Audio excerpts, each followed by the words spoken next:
히브리서입니다. 히브리서. 저자 바울이라고도 보고 저는 바울이라고 봅니다. 네, 박사님. 자기니까요. 히브리서가 보여주는 그 그리스도, 예수님에 대해서 히브리서 쭉 나와 있거든요. 예수님은 선지자보다 우월하신 그리스도시고, 또 천사 1장에서는 천사보다 2장에서는 천사보다 뛰어나신 그리스도고, 모세보다 뛰어나신 그리스도고, 여수아보다 위대하신 그리스도고, 아론보다 위대한 제사장 멜기세덱이고, 성전보다 뛰어나신 그리스도고, 염소나 송아지 피보다 더 나은 보배로운 피라고 말하고 있고, 그리스도는 반드시 오신다. 그리고 모이기를 피하지 말라. 징계받을 때 낙심하지도 말라. 주께서 과연 우리를 버리시지 않으신다. 이 히브리서 전체적인 내용인데, 히브리서를 통해서 구원하신 하나님의 역사는 뭐냐 그러면, 히브리서는 아들의 복음 예수 그리스도입니다. 골로새서와 히브리서는 같은 주제인데, 그게 뭐냐 하면 예수 그리스도를 과거, 현재, 미래의 시간을 초월해 동시에 보여주고 있습니다. 즉 무슨 말이냐 하면 시간의 흐름 속에서 복음의 영원성을 설명합니다. 그래서 종합해 보면 예수 그리스도는 영원하신 분이고 어제나 오늘이나 동일한 분입니다. 예수 그리스도의 과거, 현재, 미래 영원히 변하지 않는 복음이 예수 그리스도라는 것입니다. 시간이라는 것은 역사의 흐름 속에서 변하잖아요. 그렇죠? 지금은 2022년도 변합니다. 흐름 속에 변하는데, 그러나 영원히 변하지 않는 통일성의 개념이 있습니다. 그러므로 영원은 시간의 흐름 속에서 동일한 모습으로 드러나는데, 영원하신 예수 그리스도는 과거 구약의 모형이고 현재는 신약에 있어서 실체이며, 미래에는 뭐냐, 예수 그리스도가 다시 오실 재림에서도 여전히 동일한 복음으로 역사하실 것입니다.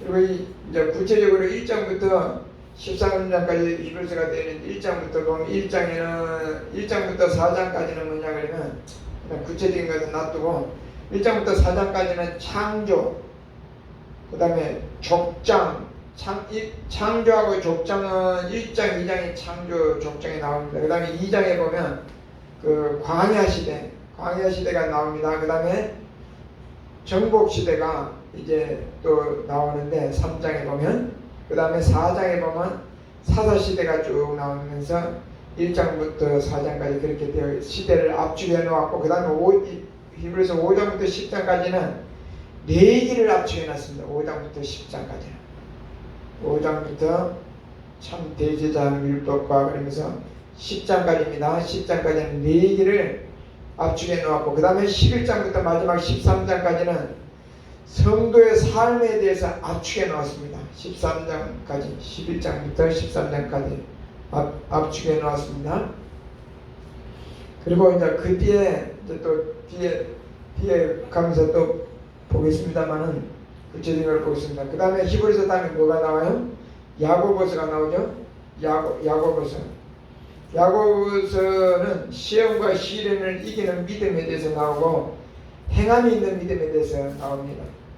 그래서 인내로 결실을 하는 믿음, 선한 열매가 가득한 믿음, 편벽과 거짓이 없는 믿음, 세상과 벌하지 않는 믿음, 사랑과 긍휼이 있는 믿음에 대해서 쭉 나오면서 야고보서의 전체적인 개관을 한번 봐보면은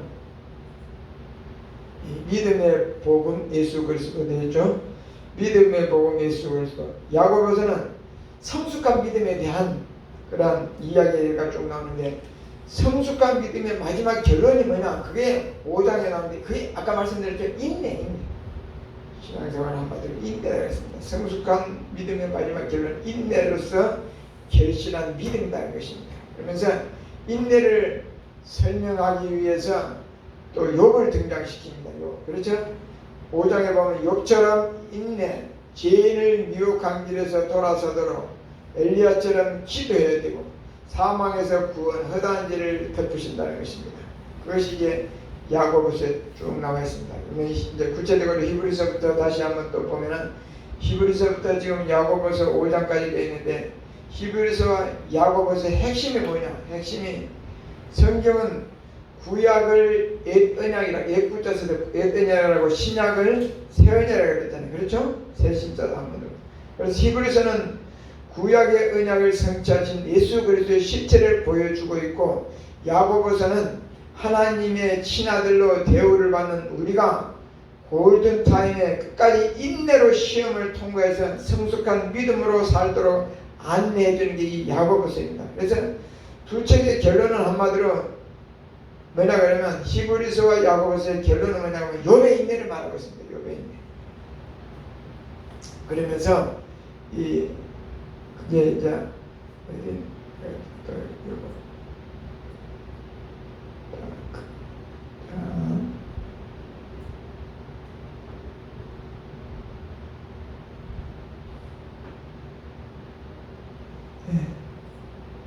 욥의 인내.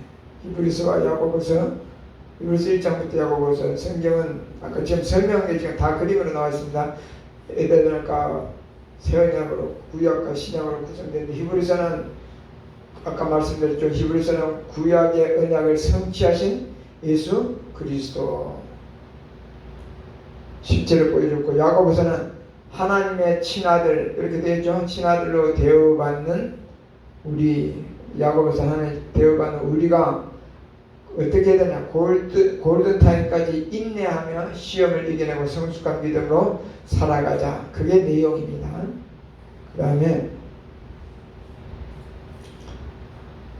히브리서 이제 구체적으로 나눠서 1장부터 11장까지는 13장 히브리서 전체 내용은 히브리서는 예수님 믿는 유대인들에게 쓴 편지입니다. 이거는 이방인들에게 편지 아니고 이거는 유대인들에게 편지를 쓴 것입니다. 예수를 믿는 유대인들에게.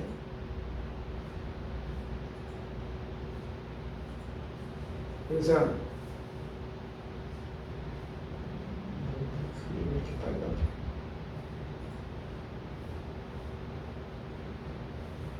그래서 히브리서는 유대사에서 핍박받고 추방당하자 다시 너무 힘드니까 다시 옛날 유대교로 돌아가는 사람들이 생겨나기 시작했습니다. 그래서 그 사람들의 돌아가면 안 된다. 예수를 그 사람들을 대상으로 예수 그리스도가 그래도 우월하다. 그걸 설명해주고 있습니다. 히브리서는. 그래서 이것은 곧 예수 그리스도가 구약의 선지자보다 우월하고 천사보다 뛰어나고 모세보다 충성되고 요수아보다 더 좋은 인도자시고 멜기세덱의 반차를 따르는 영원한 대제사장이시라는 것을 지금 히브리서 말해주고 있습니다. 그래서 우리는 그리스도로 말미암아 하나님의 자녀가 된 자에게 아들의 명분을 가지고 형제를 사랑하고 축복하는 삶을 살자. 그게 이제 히브리서 내용이고 또 야고보서는 뭐냐 그러면 믿음의 복음이다 그랬습니다. 믿음의 복음. 성경은 크게 믿음으로 사는 삶에 대해서 믿음은 추상적이잖아요. 구체적으로 행동, 믿음으로 사는 삶을 믿음과 믿음으로 사는 삶이 무엇인가를 그걸 성경은 나눌 수 있는데 야고보서는 행인을 통한 성숙한 믿음을 강조하고 있습니다.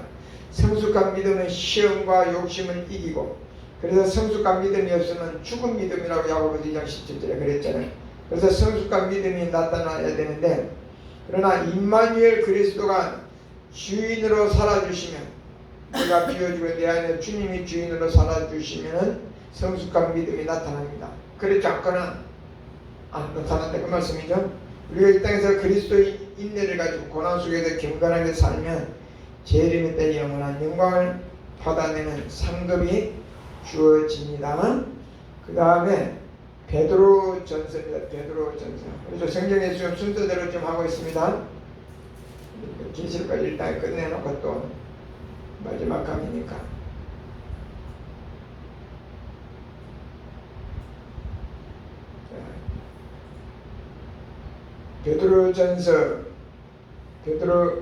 베드로전서는 하나님의 약속의 근간 참 소망이 무엇인가를 말해주고 있고 썩지 않고 더럽히지 않고 쇠하지 않는 소망, 영혼에 다 같이 든든한 소망, 죽은 너머까지 이어지는 소망, 환난과 핍박을 이기고 견디지 않은 소망, 우리를 거룩하게 하는 그런 소망, 사람들에게 설명할 수 없는 소망, 그 소망에 대해서 쭉 나와 있는데, 그래서 베드로전서를 통해서 하나님이 우리에게 구원하는 역사가 그것이 무엇이냐 그러면 참 소망 복음인 예수 그리스도인데, 참 소망 결국 누구라는 거예요? 예수 그리스도. 그리고 내용의 핵심이 뭐냐? 그런데 중요한 것은 그 내용면에 가면 고난이라는 것입니다. 고난. 베드로전서로. 그런데 그 고난을 받아낼 수 있는 힘이 바로 어디서 생기냐? 참 소망이신 예수 그리스도를 믿는 믿음에서 생긴다는 것이죠. 그 믿음에서 고난을 이겨낼 수 있는 힘이 생깁니다. 우리는 예수님이 그랬잖아요. 내가 곧 길이요 진리요 생명이신 예수. 그래야 그것 때문에 그 길을 따라가야, 고난의 발자취를 따라가야 됩니다. 이게 베드로전서고, 베드로후서는 신앙의 그 성품에 대해서 이제 그 신의 성품에 참여하기 위해서 성장과 성숙의 단계가 있는데, 그 믿음의 덕의 지식의 절제를 인내를 경건의 형제의를, 그 다음에 형제의에 뭐를 공급하라고요? 사랑을 공급하라. 그러면서 이 참 현실의 복음 예수 그리스도인데, 이거는 고난을 이기는 은혜를 설명하고 있습니다. 이 베드로후서는. 그래서 성경은 이것을 통해서 왜 고난을 이겨야 되느냐? 새하늘과 새 땅이 약속되어 있는 가운데 어떠한 삶을 살아야 되는지를 반문하고 있습니다. 그래서 그리고 그 답은 베드로의 새하늘과 새 땅을 약속되어 있는 가운데 우리가 삶이 이 고난인데, 그리고 그 답은 후세에 강조하는 그 고난인데 어떤 고난이냐? 거룩한 행실과 경건한 삶이라는 것입니다. 거룩한 행실과 경건한 삶을 살다 보면 고난이 안 닥칠 수 없습니다. 이것은 아까 말씀드린 대로 디모데 전후서와 같은 올드타임 때 경건한 삶을 살아내는 것이고, 그렇게 살 때, 경건한 삶을 살 때 어떻게 한다고요? 고난을 받는다는 것입니다. 베드로후서에도 그게 이제 쭉 나와 있습니다. 그리고 바로 좀 이따 또 설명해 줍니다. 구체적으로 한 번 더. 그 다음에 베드로 전서 후서 다음에 뭐가 나와요? 성경에 그 다음에 요한 1, 2, 3서 나오고, 그 다음에 유다서 나오고 계시록 나오죠. 요한 1서, 요한 1서는 성도의 교제, 요한은 계시록을, 요한복음을 기록한 사도 요한이죠. 요한 1, 2, 3서도. 그 다음에 계시록까지 다 누가 기록했다고요? 예수님의 제자 요한. 최고 오래 살았죠. 사랑의 사도. 그런데 이 요한 1서는 빛의 열매로서 사랑에 대해서 쭉 나와 있습니다. 진리 안에서 사랑, 하나님의 사랑과 형제 사랑, 부끄러움과 두려움이 없는 사랑, 행함과 진실함으로 열매 맺는 사랑, 심판에 담대하게 하는 사랑, 계명을 지키는 사랑하면서 요한 1서의 그 구속사는 참 복음 예수 그리스도인데, 요한복음은 영원한 생명을 얻는 법에 대해서 설명하고 있습니다. 어떻게 영원한 생명을 얻느냐? 그래서 요한 1서는 영원한 생명으로 사는 법에 대해서 설명하고 있는데, 영원한 생명이란 뭐냐 그러면 하나님과 교제하면서 사는 것이 영원한 생명이라는 것입니다. 아멘. 그 요한 1서에 나와 있습니다. 이것은 성령으로 말미암아 마음판에 심겨진 예수 그리스도로 사는 것이 영원한 생명이라는 것입니다. 요한 1서 3장 9절을 봐봅시다. 요한 1서 3장 9절. 요한 1서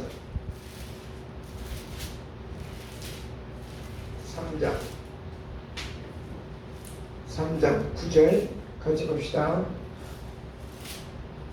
영원한 생명이란 하나님께 교제하며 사는 것이라고 그랬습니다.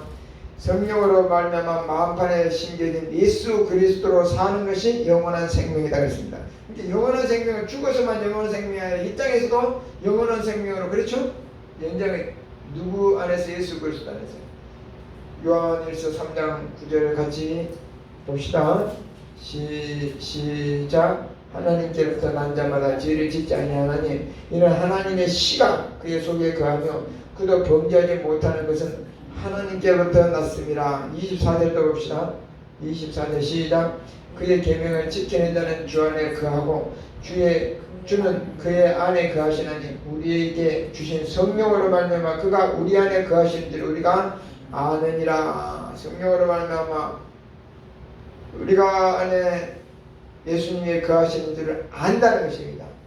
그것이 곧 영원한 생명이 지금을 우리는 살고 있다는 것입니다. 아멘. 그걸 말하고 있습니다. 그러면서 4장 13절에 또 한번 가보셨어요. 13절에 시작. 그의 성령을 우리에게 주심으로 우리가 그 안에 거하고 그가 우리 안에 거하시는 줄을 아느니라. 아멘. 그래서 율법의 완성은 뭐냐? 완성이신 그리스도를 마음판에 새기고 사는 삶의 율법의 완성입니다. 무슨 말인지 알죠? 구약의 모든 법이 있잖아요. 그걸 다 지키는 것이 뭐냐? 예수 그리스도를 마음판에 새기고 사는 것이 율법의 완성이라고 했어요. 그렇게 살게끔 예수님이 가능하잖아요. 그렇죠? 예수님은 율법을 다 지킬 수 있습니다. 우리는 못 지키는데. 요한 2서는 예수 그리스도의 육체로 임하심을 부인하는 적 그리스도에 대해서 나오고 있습니다. 영지주의 이단을 경계하기 위해서 기록된 서신이 요한 2서입니다. 요한 2서 봐보세요. 참 교훈의 복음 예수 그리스도 그랬습니다. 그렇죠? 그래서 요한 2서는 이단을 경계하라는 것이고 또 요한 1, 2, 3서 뒤에 유다서가 나오는데 유다서는 이단을 심판하시겠다는 게 나옵니다. 유다서에서는. 그래서 예수 그리스도의 성육신을 부인하는 자들을 경계하라는 것입니다. 예수님이 하나님이다. 예수님은 인간으로 오신 게 아니고 그가 하나님이라는 것입니다. 재림의 때 이 거짓 교인이 성도들이 현혹하는 게 아니죠. 예수 그리스도는 하나님이지만 인간의 몸을 입고 우리처럼 똑같은 그런 고통과 고난을 당하셨습니다. 그렇죠? 그래서 재림의 때는 이 거짓 교훈이 성도들이 현혹합니다. 그럴 때 성도가 골든타임을 어떻게 살아내야 하는지를 설명해 주는 것이 요한 2서입니다. 거짓 교훈을 경계하고 참 교훈이신 예수 그리스도를 옷입으라 하는 게 요한 2서 내용입니다. 또 요한 3서. 요한 3서도 이제 같은 맥락인데 진리 안에 생활하라. 진리 안에 생활하라. 진리가 아까 누구다 그랬어요? 예수님 안에 생활하라. 그리고 나그네 즉 전도자를 영접하고 전송하라. 그리고 악한 것을 본받지 말고 선한 것을 본받아라는 것입니다. 진리를 위하여 함께 수고하고 동참하자. 그러면서 참 성김의 복음 예수 그리스도의 참 성김은 성도의 교제를 말합니다. 예수님은 눈에 안 보이잖아요. 예수님은 어떻게 섬겨요? 성도의 교제. 영원한 생명을 가진 자는 수직적으로는 하나님과 교제하고 수평적으로는 영원한 생명을 가진 자는 성도와 교제한다는 게 요한 3서에 나와 있습니다. 그래서 그 사람이 아무리 기도를 많이 하고 참 신실한 자 같아도 옆에 사람한테 지 맘대로 지 성질대로 지 욕심대로 하는 거 그거는 다른 성도가 아니죠. 참 성김이 아니죠. 이것이 나그네를 대접하는 것으로 나타납니다. 성도의 성김은 내 능력이 아닌 참 성김의 본을 보여주신 그리스도를 성김으로 하는 것처럼 하는 것이죠. 또 유다서가 나옵니다. 참성경에 이제 요한 3서고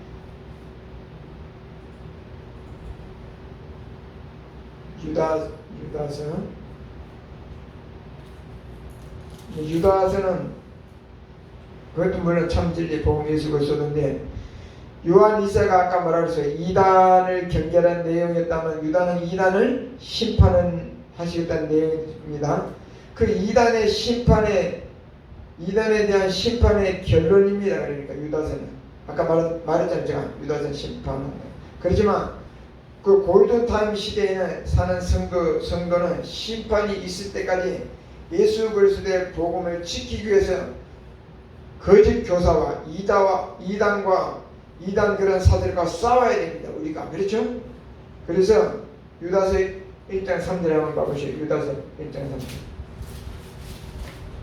유다서 또 한 장으로 되어 있죠. 1장 3절에 같이 봅시다. 시작. 사랑하는 자들아, 우리가 일반으로 받은 구원에 관해 내가 너에게 편지하려는 생각이 간절하던 차에 성도에게 단번에 주신 믿음의 도를 위해서 힘써 싸우라는 편지로 너희를 권하여 할 필요를 느꼈느니 하면서 싸우라는 것입니다. 이단 거짓 교사와 이단과 싸우라는 것입니다. 그래서 기록되었습니다. 자, 다시 이제 베드로 전서부터 이제 유다서까지 이제 전체적으로 주제가 뭐냐 그러면 구체적으로 안 바뀌기 때문에 이제 이렇게 봅니다. 베드로 전후서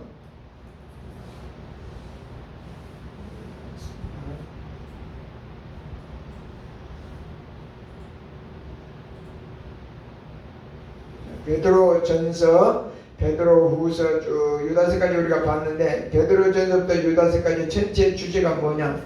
전체 주제는 베드로 전서는 고난을 이기는 산 소망의 믿음이고 베드로서는 이단의 거짓 지식을 이기는 참된 진리고 요한일서는 하나님과 교제의 중요성, 요한이서는 거짓된 이단 경계, 이단과 교제하지 말라 그리고 삼서는 참된 그리스도의 교제를 경계하고 유다서는 예수를 부인한 자들과 힘써 싸워 믿음의 도를 지키는 참된 삶을 축구하고 있는데 전체적인 주제는 뭐냐 그러면 이단을 경계하고 하나님과 성도와 교제를 통해서 마지막 골드타임 시기에 고난 속에서도 그리스도의 인내로 승리하라는 내용입니다. 이 베드로전서부터 유다서까지. 자, 그러면서 이제 구체적으로 베드로전서를 한번 봐볼까요? 베드로전서는 5장까지 되어 있는데 베드로전서는 고난의 종류에 대해서 말해주고 있습니다.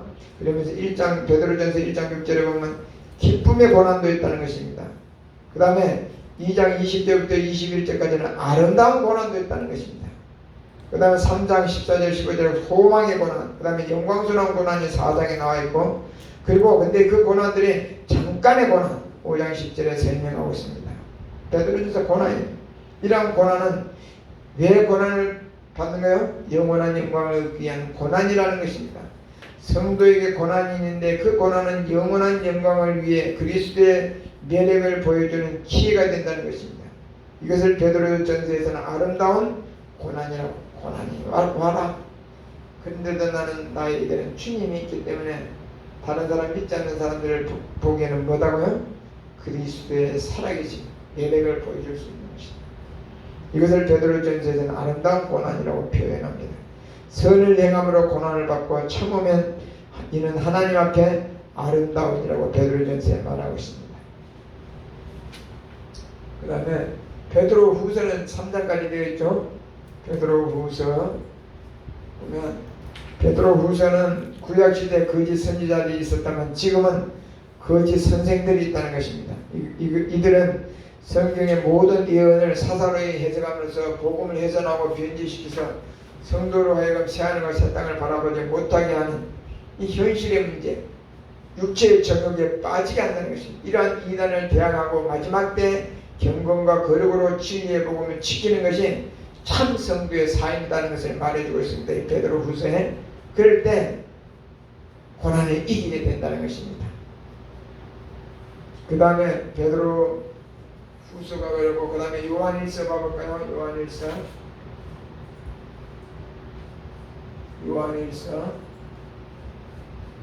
요한일서는 1장부터 3장 5장까지 되었죠.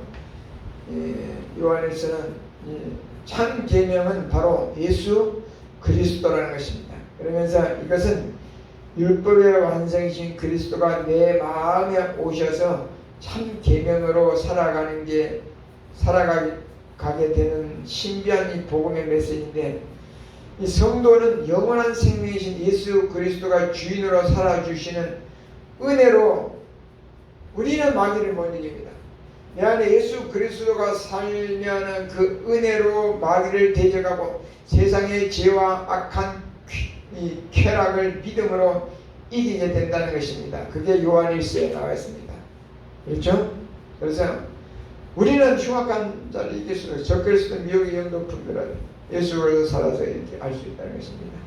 그 다음에 요한이서는 한 장으로 되어 있습니다. 요한이서도 한 장으로 되어 있고 요한 3서도 물론 한 장으로 되어 있습니다. 요한 요한 2서는 참 교훈은 그리스도 교훈이라고 하는데, 참 교훈을 가진 사람은 경건하게 살아야 된다는 것입니다. 그 경건의 기준을 어디서 붙잡아야 되냐? 성경에서 붙잡아라는 것입니다. 경건의 기준을. 비진리를 경계하며 진리를 사랑하고, 비본질을 경계하며 진리에 순종하고, 비복음을 경계하며 진리이신 예수 그리스도 살아야 된다는 것을 지금 이 요한 2서, 요한 3서는 요한 3서도 한 장을 냈는데, 참된 그리스도인을 섬기는 가교에게 쓴 편지입니다. 요한 3서. 그래서 진리를 위해서 일하는 자들을 영접하고 섬기는 것이 마땅하다. 1장 5절, 요한 3서 1장 5절 한번 봐봅시다. 요한 3서 1장 5절.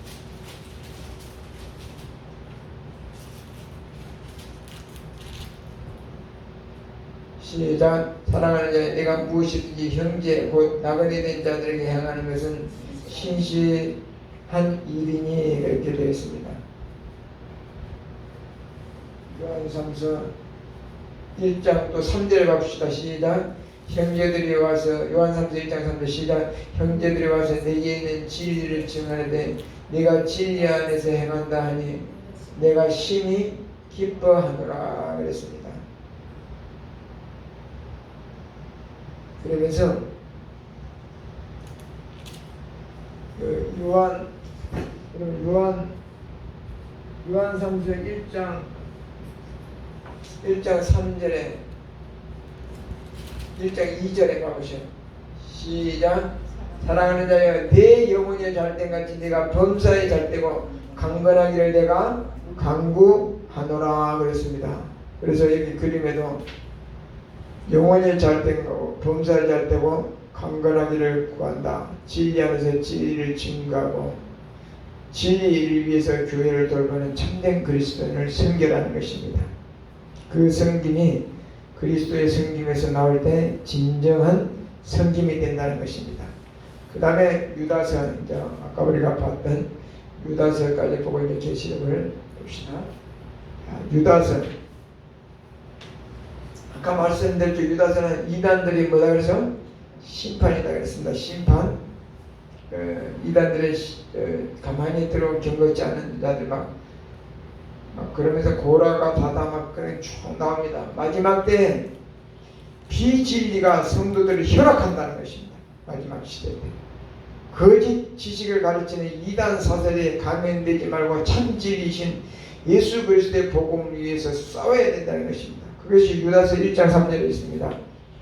한번 봐볼까요? 유다서 1장 3절 시작. 사랑하는 자들아, 우리가 일반으로 받은 구원에 관해 내가 너에게 편지하려는 생각이 간절하던 차에 성도에게 단번에 주신 믿음의 도를 위하여 힘써 싸우라는 편지로 너희를 권하여야 할 필요를 느꼈느니 그랬습니다.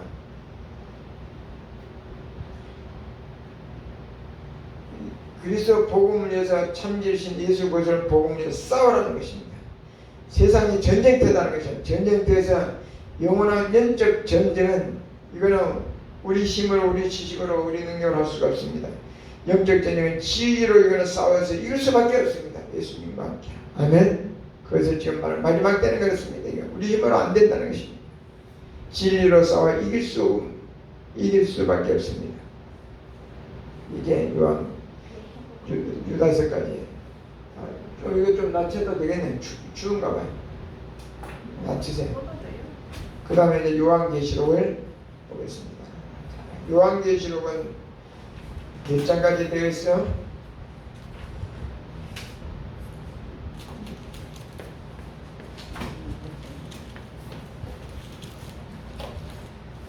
요한계시록을 보면 요한이 환상, 그러니까 아마도 그림으로 보고 문자로 기록합니다. 요한이 그림으로 보고 문자로 기록해. 요한 그렇죠? 요한계시록을 쭉 보면 그렇습니다.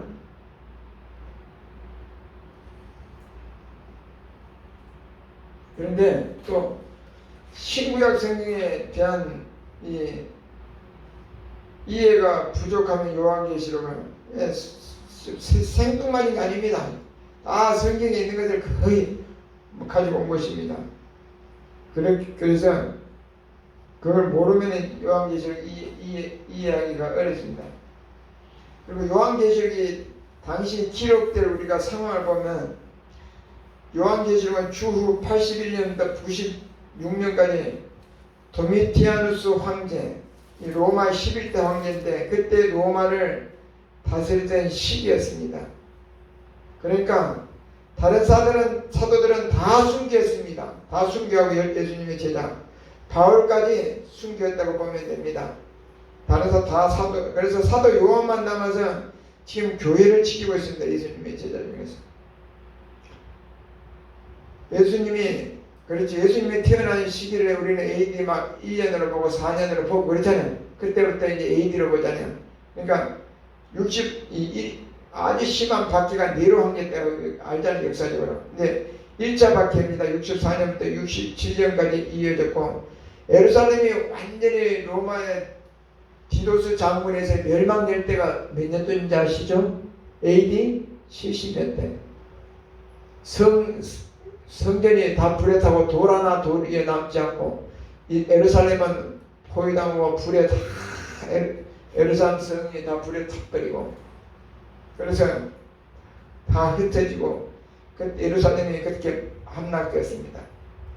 그런데 이것이 기록된 당시가 예루살렘이 함락된 뒤에 81년부터 96년 사이에 2차 박해죠. 2차 박해는 90년부터 시작돼서 도미티아누스가 살해되던 96년 이제 7년 계속되었습니다. 박해가 얼마나 도미티아누스가 심했는지 7년간 아마도 황제로 있을 때 그때 가장 극심했습니다. 네로 황제 때는. 그때 기록될 당시에 계시록이 기록된 이제 너무 마지막 때 우리가 환란이 온다 그랬죠? 주님 오실 때.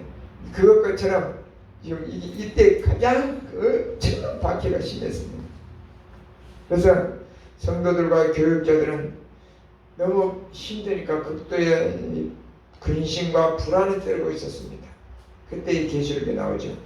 믿음이 연약한 성도들은 그리스도의 재림 자체를 믿을 수 없다고 했습니다. 왜 이렇게 힘드는데 왜 가만 놔두냐고. 그래서 너무 힘드니까 주님이 온다고 막 그렇게 막 했는데 오지 않으니까 믿을 수 없다고, 믿음이 약한 자는 그렇게 되어버렸습니다. 어떤 성도들은 그리스도의 재림이 또 이제 아니 고도니까 이랬다, 재림이 임박했다고 또 속단하기도 했습니다. 이 로마 계시록 기록 당시의 시대 상황입니다. 자, 그러면 계시록의 그 개관을 한번 봐봅시다.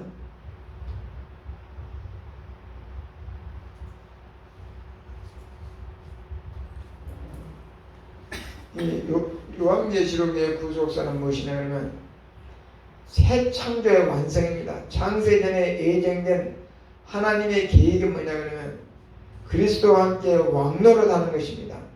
여자의 후손, 창세 3장 15절 여자의 후손이신 예수 그리스도로 말미암아 하나님의 나라와 제사장이 되어서 그리스도와 함께 세세토록 왕노릇하는 것이 계시록의 핵심입니다.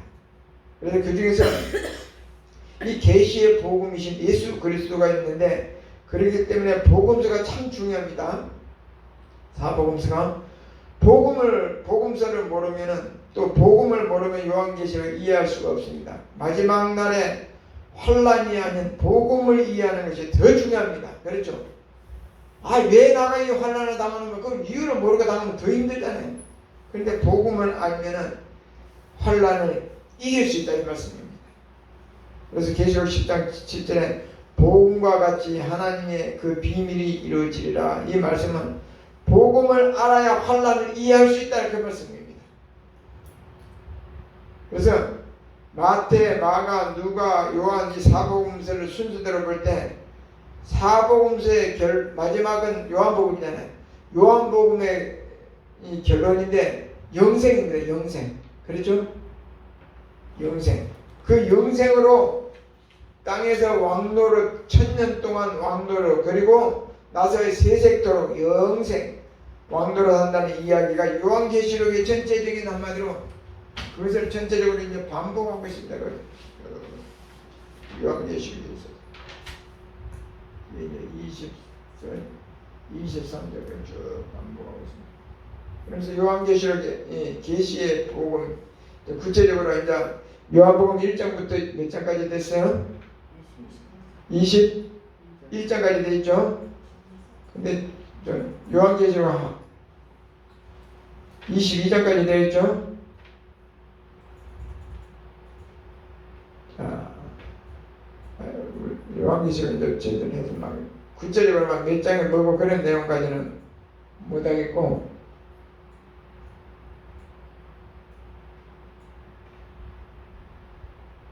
1장부터 22장 22절까지 되는데, 요한계시록은 어떤 책인가? 사도 요한이 기록한 이 묵시록으로서 아까 말했죠. 로마의 황제 도미티안 황제 때 반모섬이라는 것을 유배되어서 기록해서 아시아에 있는 7교회에 보낸 편지입니다. 이게. 그게 7교회에 보낸 편지 내용이 계시록인데, 그 목적은 뭐냐 그러면 예수 그리스도가 교회와 성도에게 하늘의 영광을 보여주시고 땅에서 벌어지는 환난과 핍박을 믿음으로 이기게 하시려는 것입니다. 그래서 1장 요한계시록 1장은 요한이 과거에 본 것, 그 다음에 2장 3장은 지금 현재 사도 요한이 지금 현재 교회, 그 당시 교회 7교회가 있죠. 7개, 에스버두 사빌라, 에베소 교회, 서마나 교회, 버가모 교회, 두아디라 교회, 그 다음에 빌라델피아 교회, 그 다음에 라오디가 교회, 7교회가 있는데 그 2장 3장은 7교회에서 그에 대한 일이 나오고 있습니다. 그 상태가 어떤가. 그 다음에 4장부터 마지막 22장은 장차 될 미래의 일을 설명해 준 게 이게 요한계시록입니다. 이렇게 나와 있습니다. 7교회의 의미가 뭔가? 7개의 의미가 7교회가 나오죠. 에스버두 사빌라 이렇게 나오는데, 이 7개 에베소서 이제 이 라오디게 교회까지 7가지 상황과 그 교회의 환경에 대해서 말씀이 이어지는데, 이것은 오늘날 우주적 교회 대표적인 모습이 우리에게 교회 모습 오늘도 이렇다는 것입니다. 물론 어떤 두 교회가 적용이 될 수 있고, 세 교회가 적용이, 7교회 다 이렇게 적용이 한 교회가 다 될 수도 있고, 하여튼 대표적인 이 안에 다 포함된단 말이에요. 이 7교회 안에 다 가있던 교회 다 포함이 되는, 해당이 되고 진짜 신실한 교회도 있을 것이고. 그래서 우주적 교회의 대표적인 모습을 우리에게 지금 말씀해주고 있는데, 이것은 충성이라는 단어로 압축될 수 있습니다. 그래서 고린도전서 4장에 맡은 자들에게 구할 것은 뭐라 그랬어요? 충성이라는 말씀이 나오는데, 여기서 충성은 요한계시록 1장 5절에 한번 봐보세요. 요한계시록 1장 5절에 같이 볼까요? 시작. 또 충성된 증인으로 죽은 자들 가운데서 먼저 나시고 땅의 임금들의 머리가 되신 예수 그리스도로 말미암아 은혜와 평강이 내게 있기를 원하노라. 우리를 사랑하다 그 피로 우리를 지어서 우리를 해방하시고, 그러면서 충성된 증인으로서 죽은 자들 가운데서 먼저 나시고 하면서, 그 다음에 19장 11절에 또 나오는데, 여기서 소개된 예수 그리스도의 이름인데, 즉 충성은 그리스도가 하나님 앞에 가장 충성된 자, 복종된 자가 그리스도잖아요. 이 충성은 그리스도가 나오는 것을 말하는데, 다시 말하면 뭐냐 그러면 모든 성도는 충성이신 예수 그리스도가 드러나는 삶을 사는 게 가장 충성이라고 말씀입니다. 아멘. 그 삶을 살아야 한다는 것입니다. 그것이 곧 나는 죽고 예수가 사는 삶입니다. 그래서 요한복음에 요한복음 1장부터 4장부터 그 다음에 그게 이제 7교회가 나오고, 그 다음에 4장부터는 그게 나오죠. 뭐냐, 새 창조의 완성이다 그랬습니다.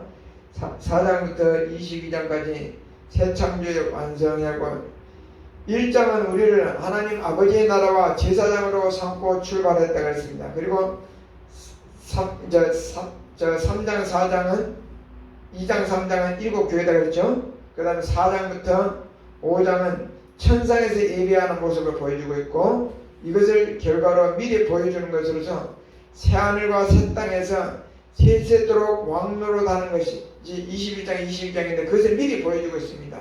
4장 5장 요한계시록의 결론인데 그게 그리고 나타나는 현상들이 이제 막 6장 7장은 7인에 대한 이야기 그러면서 그 환란은 지금의 환란과 다를 바가 없다는 것입니다.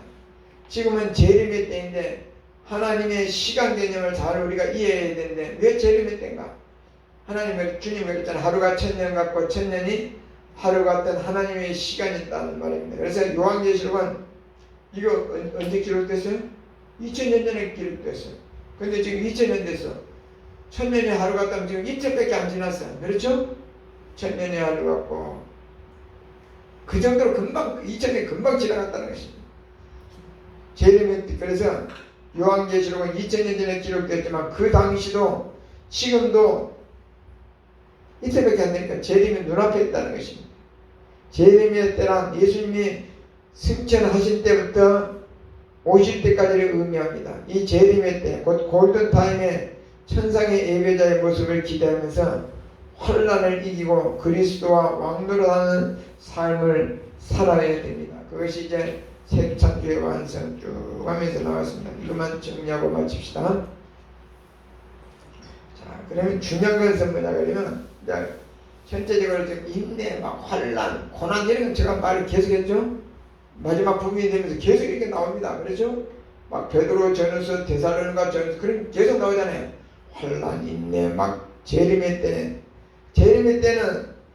성도가 환란을 당한다는 것입니다. 부딪힌다는 것입니다. 그런데 그 이기는 방법이 무엇인가? 그것을 말씀해 주겠습니다.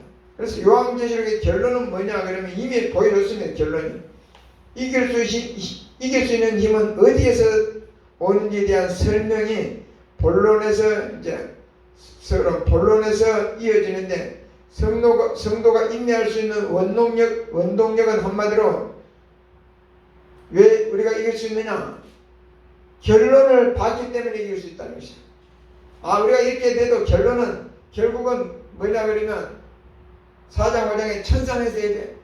우리가 지금 이렇게 뭐 지식이 많고 많이 배우고 얼굴이 못났고 키가 작고 불쌍하고 살싸고 난다 결국은 뭐냐 그러면 결론은 우리가 주님 보여주세요. 네가 그렇게 살아도 너는 이런 자야 하고 결론을 보여줬다 이 말이에요.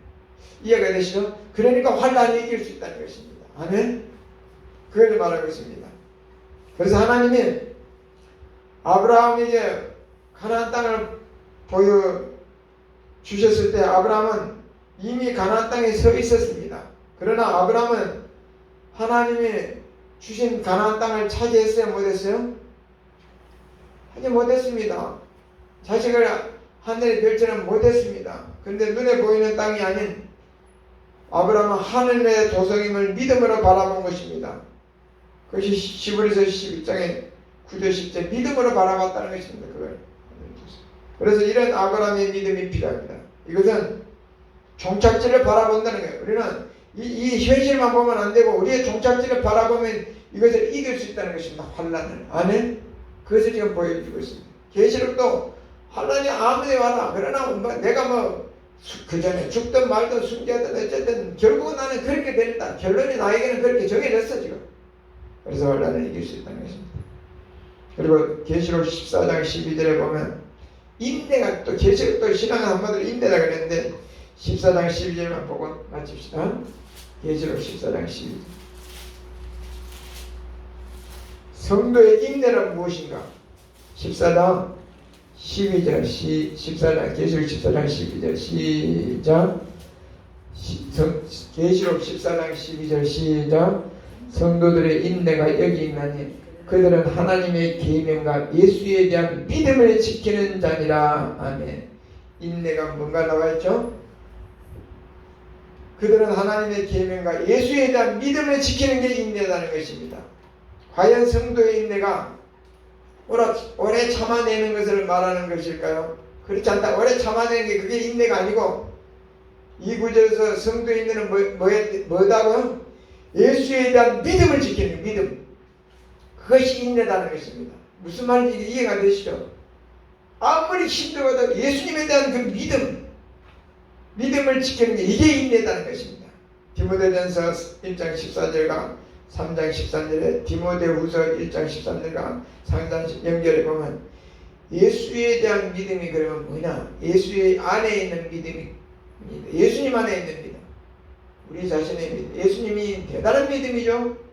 예수님 안에, 예수에 대한 믿음은 예수 안에 있는 믿음이고, 예수 안에 있는 믿음은 곧 예수 그리스도 자체임을 알 수가 있습니다. 또 데살로니가후서 3장 5절과 연결해 보면 결국 성도의 인내는 사람의 인내가 아니라, 우리의 인내가 아니라 그리스도의 인내입니다. 지금 인내와 믿음을 연결해서 설명하는 것입니다. 그렇죠? 믿음이 있어야 인내랍니다. 그에 대한 믿음.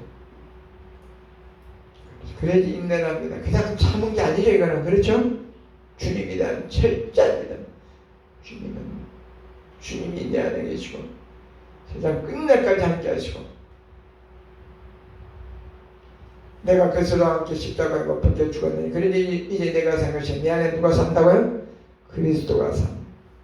그래야지. 그러니까 그리스도 자체죠. 내 안에 내가 없고 그리스도만 있으면 인내할 수 있습니다. 인간적인 인내를 말하는 게 아니죠. 믿음. 그 믿음. 그래서 요한계시록에서 말하고자 하는 결론은 믿음으로 바라본 성도는 그리스도의 믿음으로, 그리스도가 내 안에 살아계심으로 성도의 인내를 이루고 그것이 곧 새하늘과 새 땅을 향해 나아갈 수 있습니다. 아멘. 그것이 곧 새하늘과 새 땅을 향해서, 그것이 그리스도로 말해서 힘들고 어려도 새하늘과 새 땅을 그 인내 때문에 나아갈 수 있습니다. 이번 학기는 여기까지 이런 식으로 마치고, 다음에는 좀 더 실질적으로 성경을 읽으면서 팍팍 와닿게 해야 될까. 이렇게 지금 해놓고 집에 가서 성경 안 보면 오늘 좀 들어도 그런가 하는데 며칠 있으면 뭘 배웠는가 모릅니다.